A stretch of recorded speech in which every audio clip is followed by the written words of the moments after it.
Good morning. Happy Friday, all empathic, sensitive souls. How are you today? It is Friday. It has been a very long, some trials, some tribulations, some funny stuff week. On Monday, I pulled the card Follow the Leader. Be your true, authentic self. Emulate who you want to be, who you see, your mentor. I got thinking about this last night, and I was always amazed that my nieces and nephews always looked up to my dad, their grandpa. And I got to watching him with the great nieces and nephews, his great grandkids. Good morning, Trista. And it always amazed me how he would act in their presence.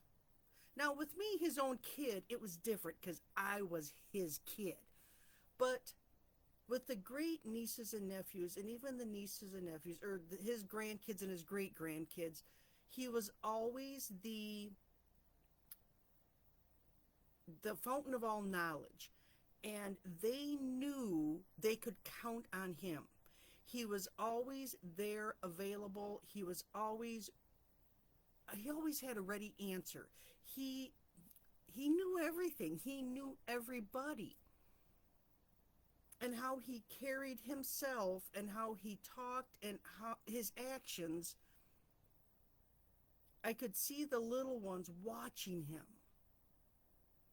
And my great nephew, he acts like him. And unfortunately, he didn't get to know him all that long, but it's amazing how he became such a mentor to them. So as I'm sitting at work, going through the trials and tribulations and the topsy-turvy of the emotions and all the hoopla that goes on there, I'm like, well, what would Dad do in this situation? Well, first, Dad would never be in this situation because Dad worked for himself. But thinking back on, Dad was always calm. Not that there was a moments where he could throw a fit, because he could, but for the most part, when dealing with other people, counterparts, not his kids, but counterparts, he was always calm and the voice of reason. So I had to put my calm hat on. I had to take deep breaths. I had to count to 10, and then I had to count to 20. And then I think I counted up to 80 at one point, trying not to lose my cool, trying to remain calm. Look out the window. Look at the sun. Look at the clouds. Just try to relax and remain calm. Because it's just my reaction to the hoopla. And if I don't have a reaction, the hoopla dies down and goes away. It doesn't hit me as hard if I don't react like they think I should react. So I thought that was interesting. I'm going to try today, even though today it should be a calmer day. How did that card resonate with you? Follow the leader. Be the leader, or find someone that you look up to and try to emulate them. Try to take the best parts and try to incorporate that into your life. Then you have more to offer. I have a few coworkers that will come to me and grumble, and I always try to figure out the reason why someone acts the way they do.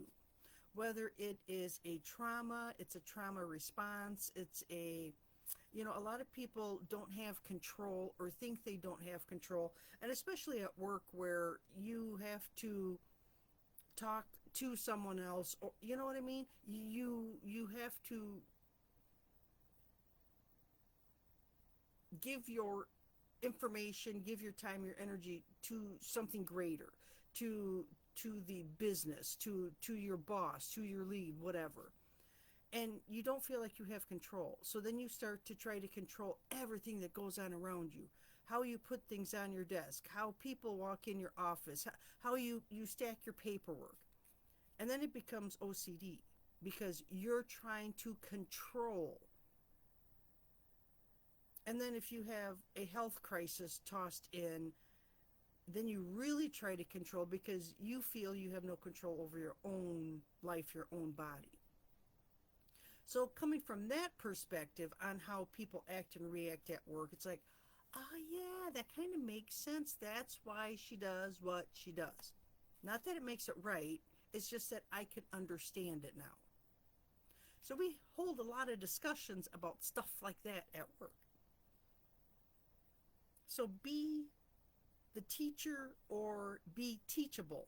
Your authenticity and honesty are an example to those around you. And that's what made me think of my dad. His example of how he held himself, especially with his grandkids and great grandkids, still ripple effects still resonate with them today. I was talking with my niece the other night. She goes, Grandpa he was more of a dad than my own dad. Grandpa knew stuff. He taught me stuff. I could go to him and he would look at me and he goes, well, you already know. Yeah, Grandpa was right. I already knew, but I needed to hear it from him. So I try to be that to my nieces and nephews and great nieces and nephews, and I just don't have the years of knowledge that my dad did. He was around a lot longer than I am. So we'll just leave that for another day. I hope that you have a fantastic rest of your week and that your weekend is fabulous. I'm getting my hair trimmed because it's getting really long and it's in my eyeballs. And then I think I have to attempt to get some stuff done around the house. Whether I succeed or not depends on what I find interesting to watch on TV. Because my weekends, I like my downtime. There's always laundry. There's always dishes. I have to cook something throughout the week. So I have things that I need to get done. That's my week. I'm going to weekend. I'm going to take just a nice, relaxing weekend. Hope you all have a fantastic one at whatever you decide to do. I'll check in on Monday. Bye for now, everyone.